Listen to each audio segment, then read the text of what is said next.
Hi YouTube, welcome back to my channel. If you are new here, my name is Charmaine and I did my hair myself. I'm really proud of this color and this is what this video is about. I went from a ginger red color to this at home by myself. It took me about a week because I'm not a professional and I was pretty much learning as I went, using YouTube as a resource. So I'm gonna share what I learned in this video and hopefully it's helpful. So for starters, my hair is naturally dark brown. I will show you a picture of my natural hair color. And prior to this color, I had that red ginger color. And the way that I achieved that was first bleaching my hair, and I'll show you what I used to bleach it and then what I also used to turn it red. I think that's important because anytime you are, changing your hair color, you have to consider what you're starting with.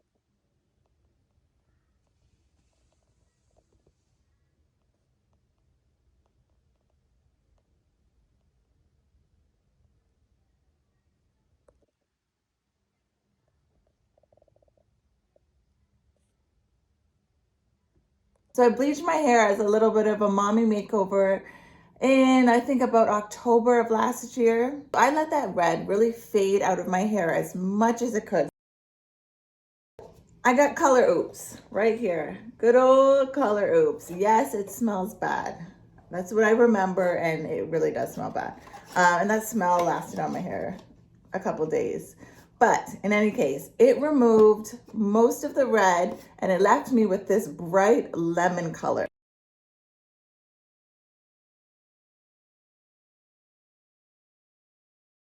Now I left my hair like that for about a day and a half. I just wore a hat. I didn't want to do too much at one time. I have curly hair, as you can see, and I was just trying my best to keep my curls as healthy as possible in this process. So I was going from that lemon yellow to a bleached blonde. Brought out the bleach. What I should have done is started with the ends and then worked my way up because the bleach develops the fastest, closest to the head because of the heat from your hair. I was just thinking as well, this is already light because of that, previous bleach. So I'm just gonna go right to the roots.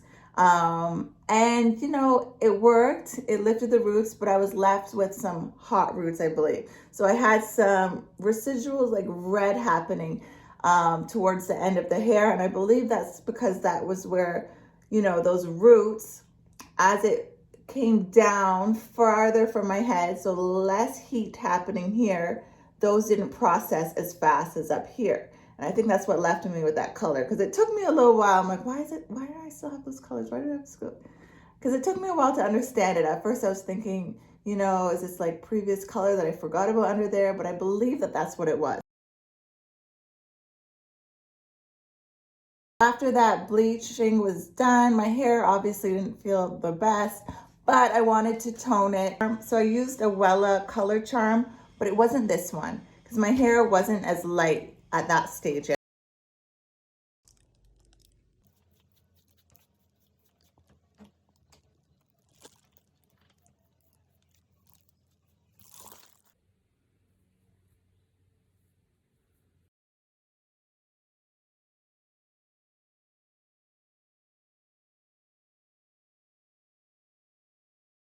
In this little time period of bleaching, I made sure to go in with some protein deep treatment. So I used the Shea Moisture Jamaican Black Castor Oil.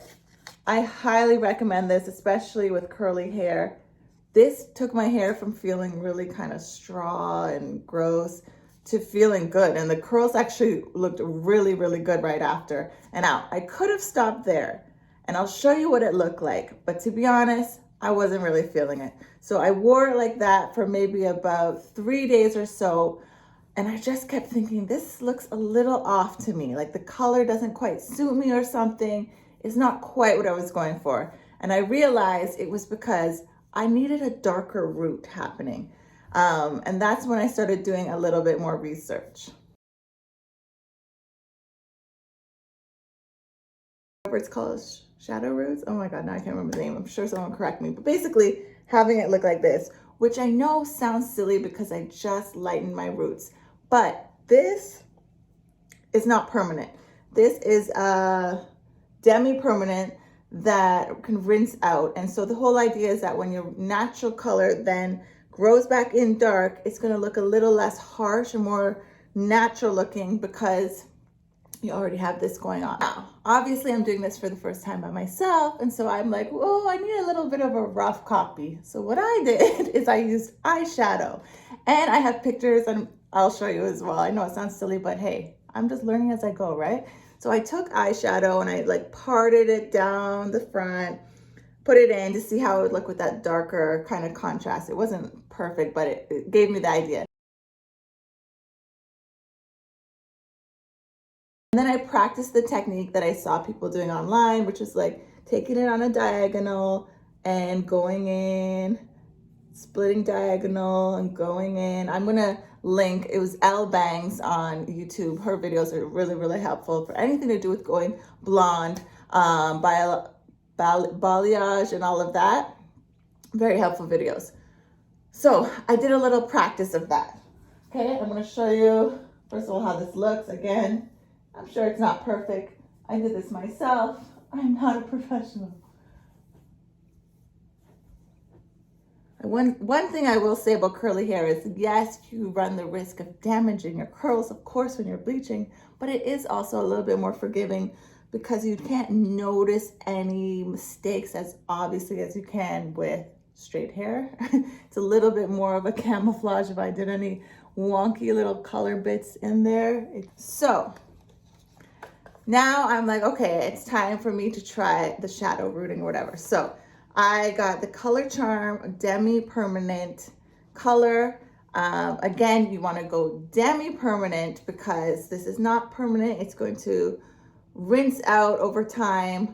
And then also you want to use a 10 volume developer, not a stronger one. From what I read in the comments, I would watch videos that were showing different techniques, and then I'd go in the comments and see a lot of professionals correcting people if they made mistakes or the results didn't go how they wanted. And that's where I took some notes. And I saw people using higher volume developers for this and then wondering why their roots went kind of red or whatever. And so 10 volume is what I saw people saying. You stick to 10 volume. So that's what I did. I got the lightest neutral brown. I really like this color, to be honest. I think it's really flattering.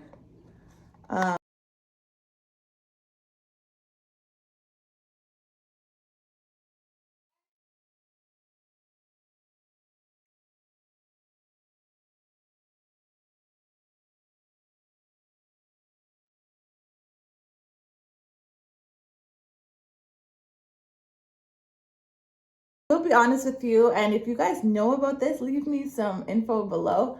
I got nervous at the washout stage because then I kept thinking, as I rinse out the dark, is it gonna dye the ends of my blonde? And so what I did, I saw someone mention this, I don't know how true. I went and quickly put conditioner all over like the ends of my hair so that it wouldn't like seep into the blonde too much. I got nervous about that. I don't know. So that's a little tip that I did. So then after I had it on, I think it was like 20 minutes or so. May have been less, or 15 minutes. You can just check it out on the box. Then I rinsed it out and I was immediately happy. I thought, oh my God, this is already looking more professional. I felt like the all over blonde. You know what it reminded me of? If you guys remember Elizabeth Berkley in Showgirls, that whole like box bleach blonde look. I didn't think it was the most flattering. It didn't look as like, I guess, professional as this in my, or natural. And so I instantly felt better and more confident with it, with the dark roots. But then, of course, I thought I'm so close to what I want. Now let me finish it off, which is I wanted this, you know, lighter blonde happening, more of an ashy blonde. Originally with that first toner, it was more of a beige blonde, which is really pretty, but now that I had the dark roots, I thought, no, I want to go really beachy looking. The next morning, or I think it was the next day following the shadow roots, I literally went in, took out strands, and all over, really and truly. I took a lot of strands in the front and the bottom, and pretty much just added highlights. Colorcharm T18, and same developer that I had, the 20 volume. And you know, I applied that all over, rinsed it out, followed up with another deep treatment using another pack of, and I was left with this, and I was in shock that I did this myself because it's everything I wanted. So I'll give you a look. Again, you know, be nice, be great. Be nice. Yeah, I'm by all means, as I said, not a professional, but I'm pretty proud of myself considering I did this myself. Now, as you can see it, yes, a lot of products, and it took me about a week because, you know, in between each little technique or process, I took some time between. And that's why I think my curls also survived this as well. I really hope this all made sense. I can answer questions as best as I can in the comments. I will leave links to, you know, the channels that I watched during this process that helped me. And sometimes it's a matter of the comments that I saw in those videos helped me out as well. I will come back with more content showing you how I maintain, you know, this look. But I just wanted to get this on here because I promised, you know, some of you over on Instagram, I would get this up as fast as I could. So I hope this is helpful. Again, this is not even a fresh wash and style. So I can come back with one of those videos soon. I forgot to mention this in the video, but I also did use this on my hair in between washes. So I've been hearing a lot of buzz about it. It's been compared to Olaplex. Some people say it's even better. I'm not 100% sure if I, you know, had a direct impact from this, but I want to mention it in case it was something that helped me and I just don't know that it did. I just wanted to try whatever I could to keep my curls looking good. So I did also use this. Something I just want to add on here, in case anyone is using this video as like a tutorial, I am leaving resources down below that are very helpful to explain going blonde. But if you are, you know, just going off of my video, I want it to be very clear. I went from red first. So the red was already pre-lightened underneath the red, right? So if you are going from brown or dark brown, when you bleach your hair, it is very likely that it's only going to give you about an orange tone the first time you do it. And you will need to bleach it again to get it to about a yellowish tone in order to tone it to get it blonde. I know it sounds very confusing, but that is how it works. So it is very unlikely that you're going to bleach your hair from dark brown and get blonde hair on the first go. Okay, so I just wanted that to be clear. And you can't just use toner on top to fix orange hair and expect it to be blonde. That's not quite how it works. Okay, so I just want to explain that. And if you are doing like a double process, I suggest, you know, taking some time in between so that you maintain the health of your curls. Okay, and just so you know, this is not my curls now. This is a little twist out, so it is still curly. This is a twist out from another day, so don't judge it off of this. But anyway, I had to add that. Thank you so much for watching, YouTube. I've missed you. I will see you guys again soon.